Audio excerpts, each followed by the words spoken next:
विदर्भात गुलाबी थंडीला सुरुवात झालेली आहे। नागपूरमध्ये तापमानात कमालीची घट झाली आहे। नागपुरात पारा दिवसा 27 तर रात्री 15 अंश सेल्सिअस पर्यंत खाली आलेला आहे। तसंच हवामानामध्ये तापमानामध्ये घट होण्याची शक्यता आता वर्तवण्यात आली आहे। तर गेल्या काही दिवसांपासून राज्यामध्ये तापमानात मोठ्या प्रमाणात घट झालेली आहे। नागपूरसह विदर्भामध्ये थंडीला आता सुरुवात झालेली आहे।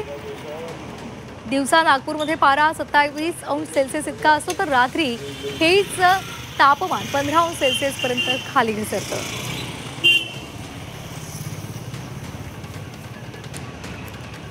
तर आता थंडी पडायला लागलेली आहे। शेकोट्या सुद्धा पेटलेल्या आहेत।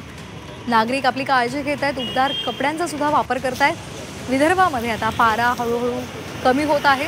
नागपूरमध्ये पारा रात्रीच्या सुमारास 15 अंश सेल्सिअस पर्यंत खाली घसरतो।